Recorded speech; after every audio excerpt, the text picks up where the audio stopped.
Prabowo Subianto, lahir pada tanggal 17 Oktober 1951 di Jakarta. Adalah tokoh militer dan politikus Indonesia yang memegang jabatan sebagai Presiden Indonesia yang terkini. Pak Prabowo dibesarkan dalam lingkungan yang memadukan pendidikan ketat dan disiplin kuat. Pak Prabowo menempuh pendidikan awalnya di Indonesia sebelum melanjutkan studi di sekolah militer di luar negeri, termasuk di Akademi Militer Royal Military Academy Sandhurst di Inggris dan The Command and General Staff Amerika Serikat. Latar belakang pendidikan militer internasional ini membentuk Pak Prabowo sebagai sosok yang disegani dalam struktur militer Indonesia. TNI Nasional Indonesia adalah tulang punggung pertahanan negara yang terdiri dari 3 angkatan utama, yaitu Angkatan Darat, Angkatan Laut, dan Angkatan Udara. Ketiga angkatan ini bekerja di bawah komando seorang Panglima TNI yang bertanggung jawab langsung kepada Presiden Republik Indonesia. Dalam menjalankan tugasnya, TNI tidak hanya fokus pada pertahanan, tetapi juga memainkan peran penting dalam menjaga keamanan nasional serta mendukung kebijakan luar negeri pemerintah melalui diplomasi militer. Berikut ini kita akan menggali lebih dalam mengenai profil dan jabatan strategis yang diemban oleh 6 jenderal bintang 3 ini yang semuanya menunjukkan dedikasi tak tergoyahkan terhadap pengabdian mereka pada bangsa dan negara.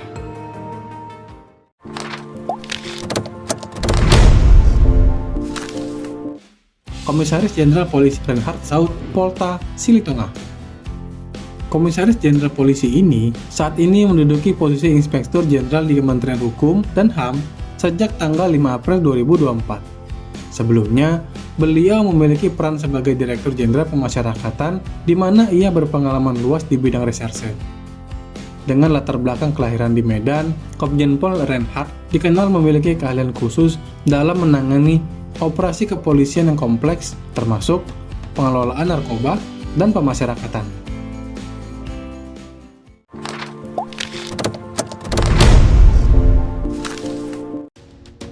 Laksamana Madya TNI Sininta Nauli Basana Huta Barat. Dikenal dengan nama Coki Huta Barat, Laksamana Madya TNI ini menjabat sebagai Sekretaris Jenderal Dewan Ketahanan Nasional sejak 17 November 2023. Alumni Akademi Angkatan Laut tahun 1989 ini memiliki rekam jejak yang cemerlang di Korps Pelaut, termasuk pernah bertugas sebagai ajudan untuk Presiden Susilo Bambang Yudhoyono. Jabatan utama sebelumnya termasuk Komandan Gugus Tempur Laut dan Staf Khusus Kepala Staf Angkatan Laut.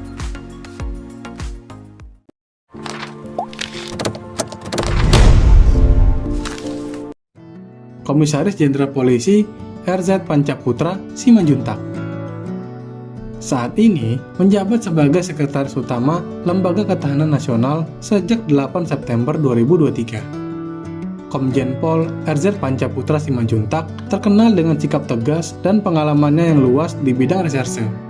Beliau berasal dari Bali G dan memiliki pengalaman penting dalam berbagai operasi penting, termasuk operasi tangkap tangan KPK dan pemberantasan perjudian. Riwayat jabatannya mencakup posisi sebagai Kapolda Sumatera Utara dan Deputi Penindakan KPK.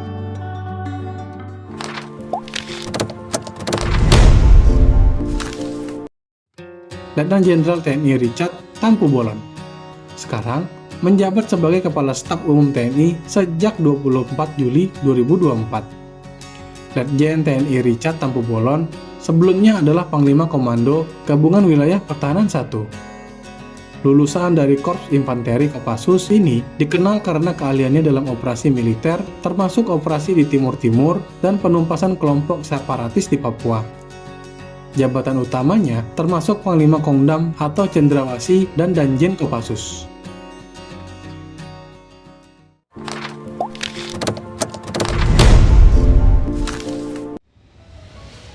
Marsikal Madya TNI Muhammad Kiri Lubis.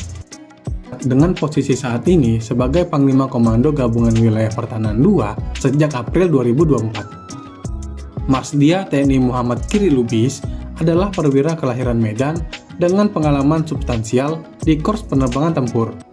Karir militer beliau meliputi tugas sebagai Komandan Pangkalan Udara Iswahyudi dan Wakil Gubernur Akademi Angkatan Udara sebelum menjabat sebagai Pangkogap Wilham II.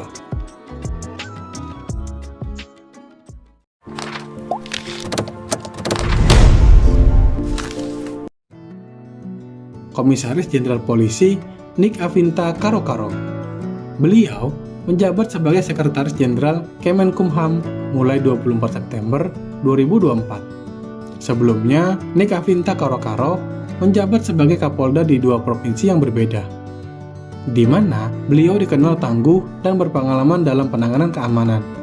Karir beliau yang terus menanjak di Polri juga mencerminkan kapasitas dan integritas tinggi yang beliau miliki. Sejarah mencatat bahwa hanya segelintir perwira yang berhasil mencapai posisi terhormat ini. Di antara ratusan ribu prajurit yang pernah bertugas di Tentara Nasional Indonesia, hanya 3 perwira yang berhasil meraih pangkat Jenderal Bintang 5. Ketiga perwira ini tidak hanya dikenal karena kepemimpinannya yang luar biasa, tetapi juga karena kontribusinya yang besar terhadap perjuangan dan kemerdekaan Indonesia. Mereka adalah sosok yang menjadi teladan bagi generasi penerus, menginspirasi melalui tindakan dan keputusan yang mereka ambil di masa-masa sulit. Perwira tinggi TNI dengan pangkat Jenderal Besar Bintang 5 di Indonesia. Hanya ada 3 perwira tinggi TNI yang menyandang pangkat Jenderal Bintang 5. Hal tersebut telah tertuang dalam Peraturan Pemerintah Nomor 32 Tahun 1997, yaitu Panglima Besar Jenderal Sudirman, Jenderal Abdul Haris Nasution, Jenderal Soeharto.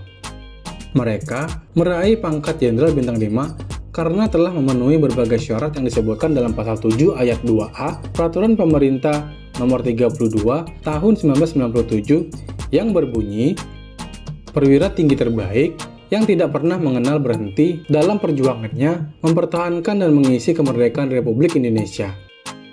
Yang kedua, perwira tinggi terbaik yang pernah memimpin perang besar dan berhasil dalam pelaksanaan tugasnya.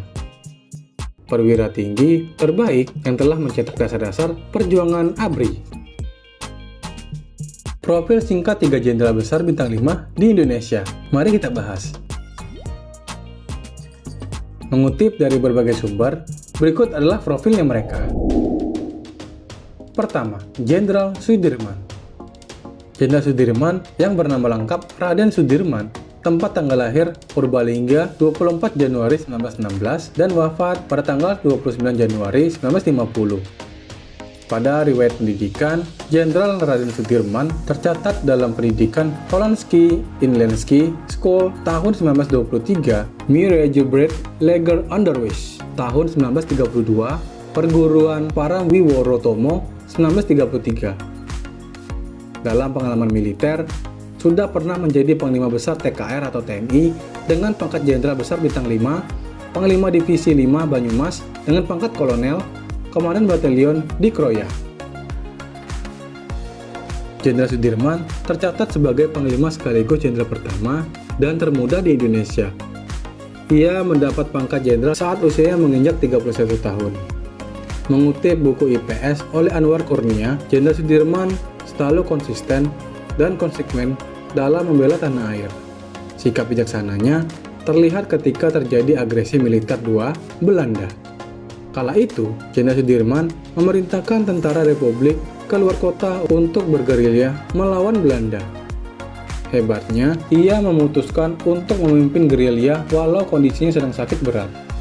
Yakni, beliau pernah terserang TBC saat itu. Fakta menarik, Jenderal Sudirman mendapat pangkat jenderal lewat pelantikan presiden pada 18 Desember 1945. Jadi, ia memperoleh pangkat jenderal tidak melalui akademi militer atau pendidikan tinggi lainnya, tetapi karena prestasinya. 2. Jenderal Abdul Haris Nasution. Nama lengkap jenderal ini adalah Abdul Haris Nasution.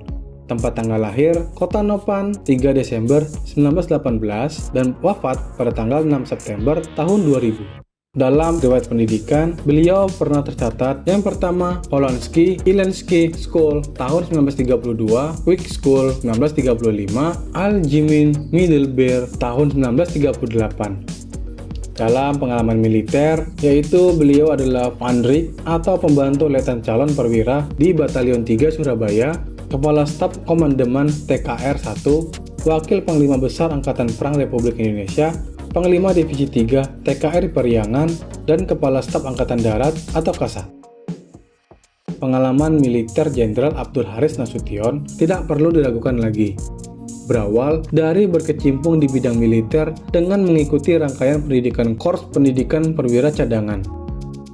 Beberapa tahun kemudian, ia diangkat menjadi Kepala Staf Angkatan Darat atau Kasat Indonesia.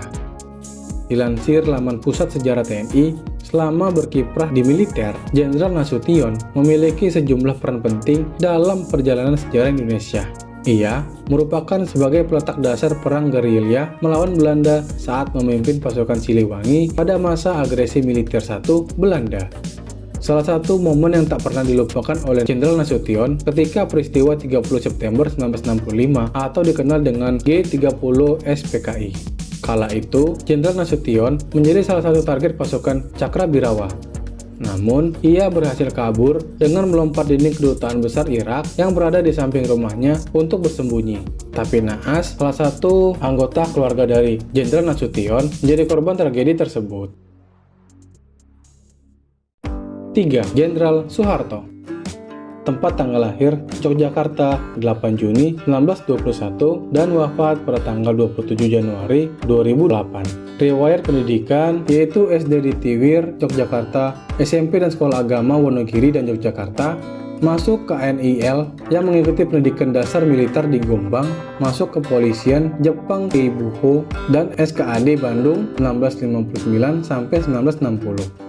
Pengalaman militer menjadi Skodancu Komando Peleton Peta di Yogyakarta 8 Oktober 1943 menjadi Komandan Kompi Peta setelah mengikuti pendidikan 1944. Selanjutnya, Dan Yon Bridge menjadi Komandan Bridge Pragola Subteritorium 4 Jawa Tengah 1953, Komandan Resimen Infanteri 15 1953, Kepala Staf Teritorium 4 Divisi Diponegoro 1956, Deputi 1 Kasat 1960, Ketua Komite ADHOC Retoling TNI AD 1960, Atase Militer RI di Buger, Paris dan Bonn 1961, Panglima Mandala Pembebasan Irian Barat 1962, Panglima Kostrad 1963 hingga 1965, Pemimpin Sementara TNI Angkatan Darat 1965, Panglima TNI Angkatan Darat 1966, Ketua Presidium Kabinet Ampera 1966, Pejabat Presiden RI 1967, Presiden RI hasil SUMPR masa jabatan pertama,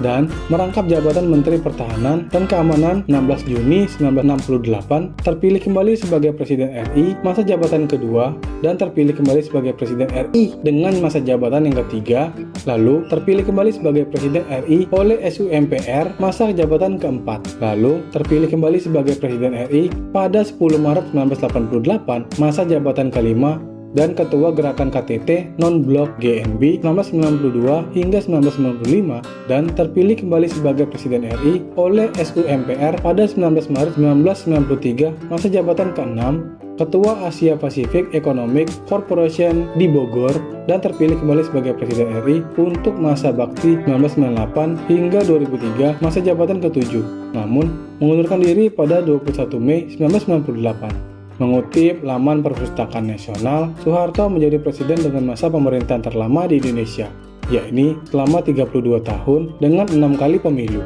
Selama menjabat, ada 6 wakil presiden berbeda yang menemani Pak Soeharto sebagai presiden, mulai dari Hamengkubuwono IX, Adam Malik, Umar Wirahadikusuma, Sudarmono, Tri Sutrisno, hingga B.J. Habibie.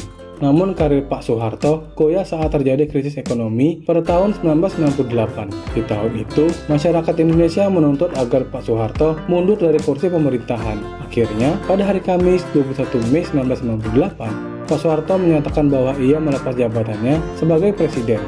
Saat itu, jabatan Presiden Indonesia digantikan oleh sang wakil presiden, yaitu Bapak B.J. Habibie.